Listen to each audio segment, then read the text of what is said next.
I've got a client that does HVAC work, and today I am going out and filming and documenting what they do. It's that simple, guys. That's how you make content. Sometimes you get gold. You just got to film. You just got to make it and go from there and put it out. Put it out.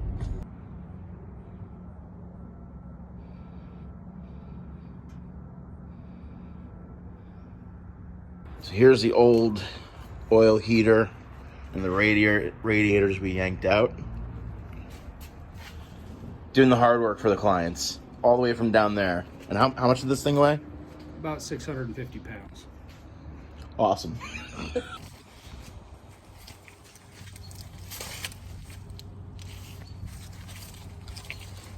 So there are a couple examples of just making content on the site for a client. You can do this for your business. Just document and document and document. That's what people want to see. That's your work.